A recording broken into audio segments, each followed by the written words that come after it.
et nos vieux ordinateurs. Ils traînent dans les caves, dans les greniers, dans les déchetteries. Ils sont parfois expédiés vers des centres de recyclage. Parfois aussi, ils sont envoyés en toute illégalité vers des pays en développement. Nous sommes allés à l'autre bout de la chaîne, là où les appareils électroniques finissent véritablement leur vie, et le tableau n'est pas beau à voir.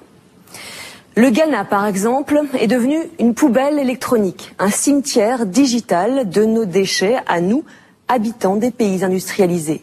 La plupart finissent dépecés, broyés, brûlés, puis dans les rivières et le lagon d'Accra, la capitale ghanéenne. Un drame écologique, un drame sanitaire aussi pour ceux qui travaillent sur cette décharge, essentiellement des enfants qui tentent de gagner quelques centimes en récupérant de précieux composants. Regardez ce reportage de Sébastien Mesquida et Yann Legléo. Ici, on l'appelle le quartier toxique. Un immense terrain vague, en plein cœur d'Accra.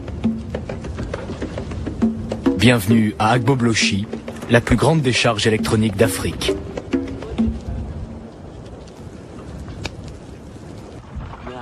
Moi, je viens ici pour brûler du cuivre. Tu brûles du cuivre, et qu'est-ce que tu fais ensuite?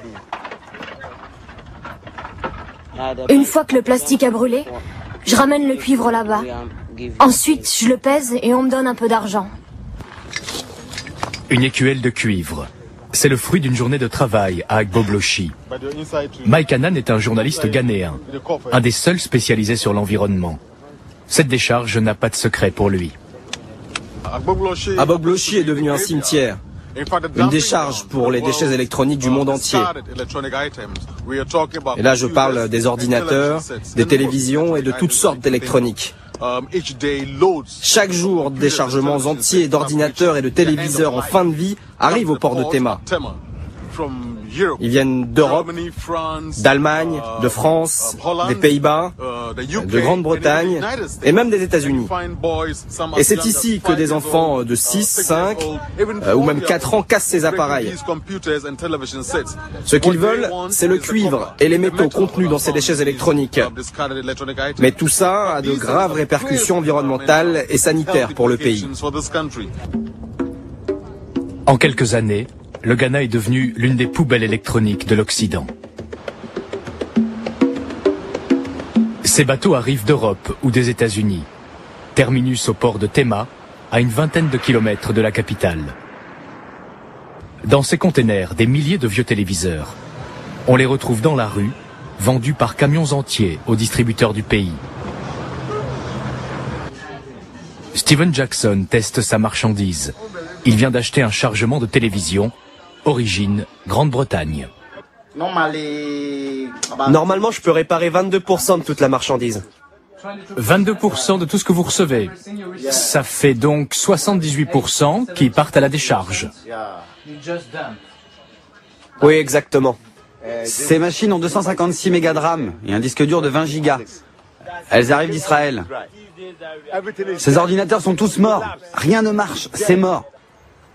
Alors généralement, combien sont en état de marche? C'est variable. Une moitié peut fonctionner et l'autre non. Et tu as vraiment de la chance s'il y en a beaucoup d'opérationnels. Parfois sur 10 ordinateurs qu'on reçoit, 7 marchent et 3 sont cassés. Mais pas toujours. Un ami vient d'acheter 20 PC. Au final, seulement 3 fonctionnaient. Les 17 autres étaient tous morts.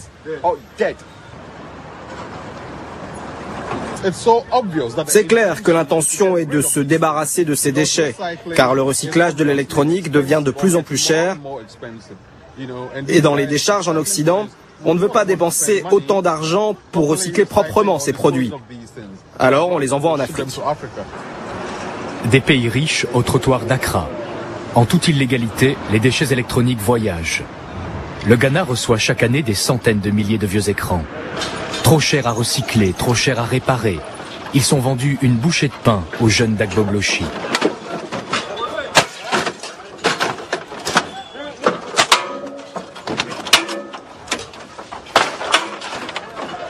Babamou a traîné toute la journée dans les rues pour récupérer ses ordinateurs.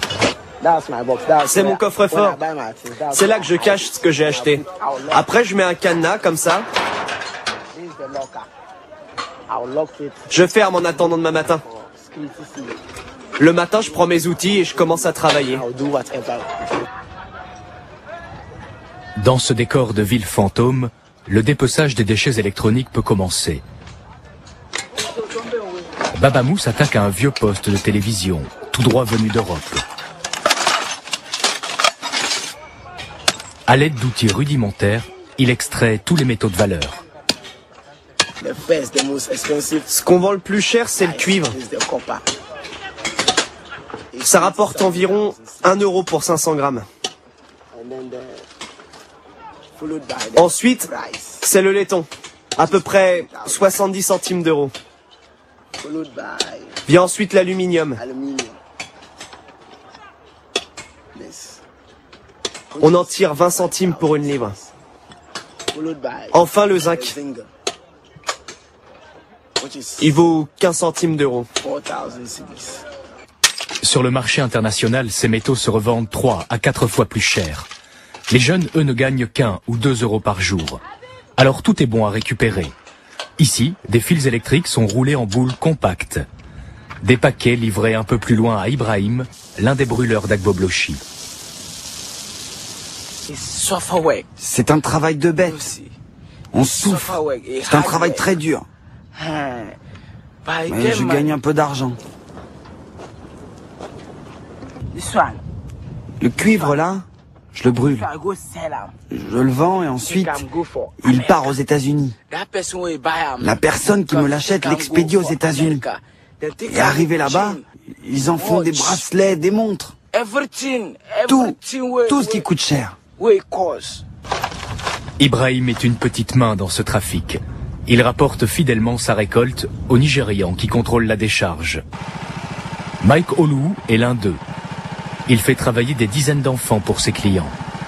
À qui nous vendons le cuivre? Nous le vendons à un commerçant chinois, à un Européen et à 4 Libanais. Et eux, que font-ils ensuite de ce cuivre? Ils fabriquent des objets ici? Le cuivre que nous leur vendons n'est jamais réutilisé ici au Ghana. Donc en fait, au Ghana, les déchets sont juste brûlés. Ensuite, ils partent. Ouais, ils sont réutilisés à l'étranger, en Europe ou en Chine. Là-bas, ils fabriquent de nouveaux objets et les revendent ensuite en Afrique. Un cycle aux conséquences désastreuses. Les déchets électroniques sont une véritable bombe à retardement écologique. Le programme des Nations Unies